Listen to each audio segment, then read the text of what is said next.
કાગડો અને ચકલી. એક ઝાડ ઉપર એક માળો હતો, સળીઓથી ભરેલો. અહીંયા ત્યાં બધું જ વેરવિખેર કાગડાનું. અને બીજો માળો હતો ખૂબ જ સુંદર, શણગારેલો, ચકલીનો. એકવાર શું થયું? ભયાનક તોફાન આવ્યું. વીજળી ચમકી, વરસાદ પણ શરૂ થયો. અને જે તકલાદી હતું એ કાગડાનો માળો તૂટી ગયો. કાગડો ખૂબ જ ભીંજાઈ ગયો. કાગડાએ નક્કી કર્યું કે પાડોશીની ચકલીના ઘરે જઈને માળાની ગરમીમાં ચૂપચાપ બેસી રહીશ.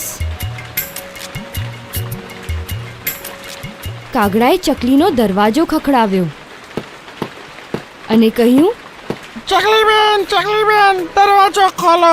ચકલીબેને કહ્યું, કાગડાભાઈ, જરા ઊભા રહો, હું મારા પપ્પુને નવડાવી રહી છું. કાગડો થોડીક વાર ઊભો રહ્યો અને ફરીથી કહ્યું, ચકલીબેન, દરવાજો ખોલો. ચકલીબેને કહ્યું, જરા ઊભા રહો ને કાગડાભાઈ, હું મારા પપ્પુને કપડાં પહેરાવી રહી છું. થોડી વાર પછી કાગડાએ ફરીથી દરવાજો ખખડાવ્યો. ચકલીબેન, જરા જલ્દી દરવાજો ખોલો ને. ચકલીબેને કહ્યું, ઊભા રહો ને જરા, હું મારા પપ્પુને કાળો ટીક્કો લગાવી રહી છું. પણ બહાર કાગડો વરસાદમાં આખો ભીંજાઈ ગયો હતો. એ ઠંડીથી ધ્રુજી રહ્યો હતો. એ ફરીથી બોલ્યો, ચકલીબેન, દરવાજો ખોલો.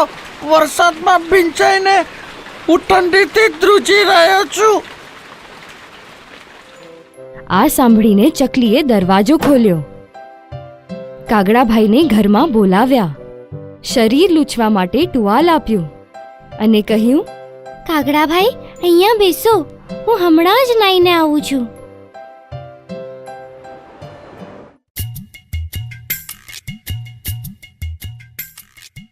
કાગડાભાઈને રસોડામાંથી ખીર રાંધવાની સુગંધ આવવા લાગી.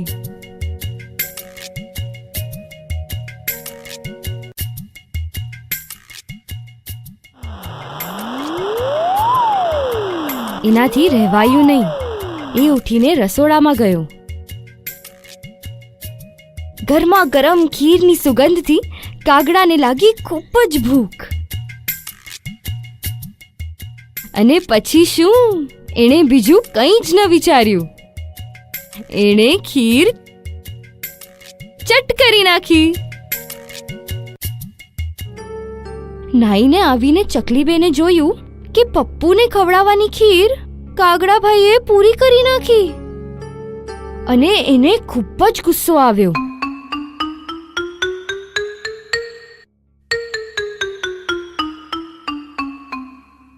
ચૂલામાં સળગતું લાકડું ઉપાડીને એણે કાગડા ઉપર ફેંક્યું. કાગડાની પૂંછડી પર સળગતું લાકડું પડવાથી એની પૂંછડી બળી ગઈ અને એ ભાગી ગયો. મારી પૂંછડી બળી ગઈ. ચકલીબેનની ખીર ખાધી, પૂંછડી બળી ગઈ. પાઠ ભણ્યો, પૂંછડી બળી ગઈ.